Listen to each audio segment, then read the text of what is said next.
Il y avait 5 matchs WNBA cette nuit.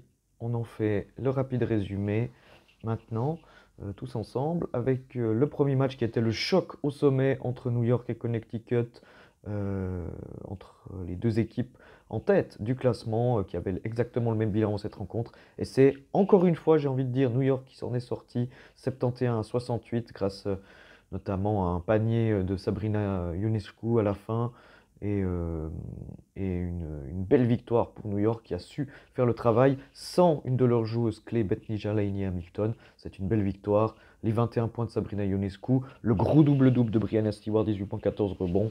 Euh, Courtney Vandersloot aussi qui a amené 11 points.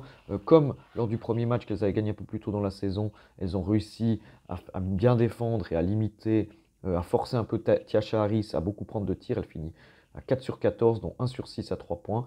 Devona Bonheur a fait un grand match à 22 points, 9 rebonds, à 3 sur 5 à 3 points notamment, mais ça n'a pas suffi.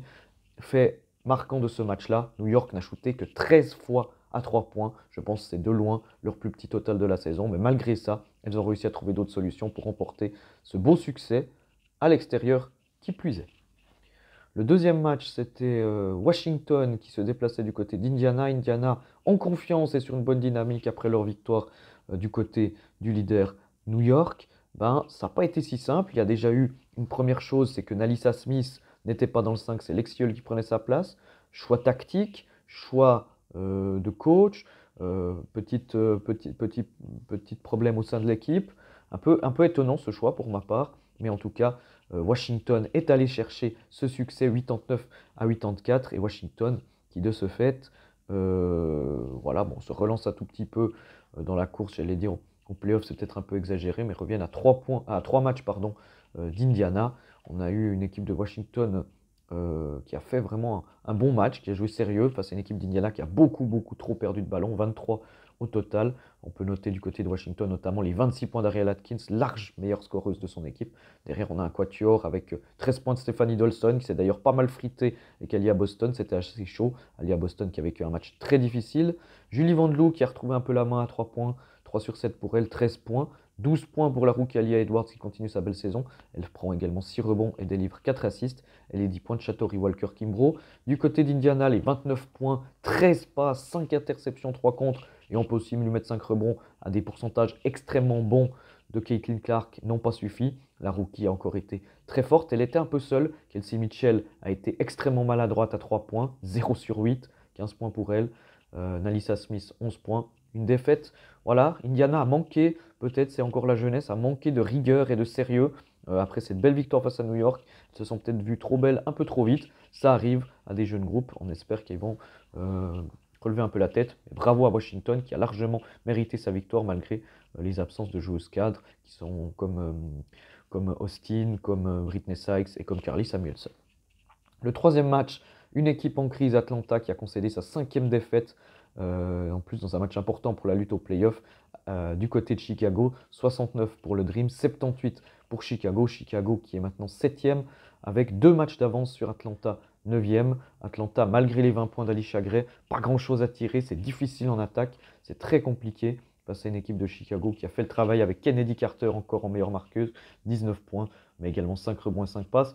À l'arrache, c'est un peu le fait de jeu aussi. À l'arrache, Angel Ruiz est allée chercher son 14e double-double de suite. Donc elle continue cette série monumentale. Elle est allée chercher, il lui manquait un lancer franc, il restait quelques secondes et on lui a donné la balle poste bas pour qu'elle provoque une faute.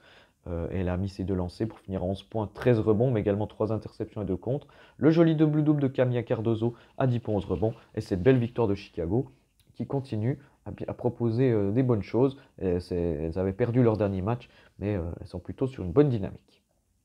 Le quatrième match, c'est un match qui était assez serré, que Las Vegas, même si dans beaucoup d'aspects statistiques, elles n'ont pas été meilleures que Seattle, elles ont réussi à l'emporter là-bas, 84 à 79, une victoire importante pour passer devant Seattle au classement. Elles sont désormais 4e, les doubles championnes en titre.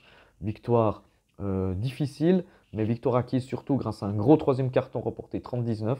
Après une première mi-temps très difficile, Aja Wilson s'est réveillée. Elle finit qu'à 7 sur 18 au tir, mais 10 sur 10 au lancer franc. 3 interceptions, 4 contre, 24 points.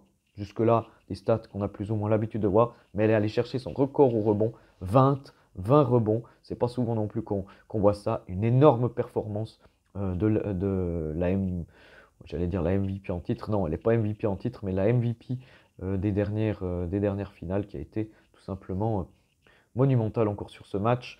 À noter Chelsea-Gray à 11,6 passes, ça revient petit à petit, même si c'est toujours un peu difficile.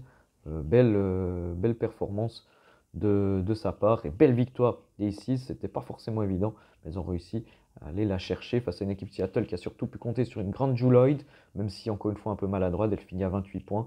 Skylar Diggins-Smith a aussi fait son match, 16 points, 4 rebonds, 8 passes.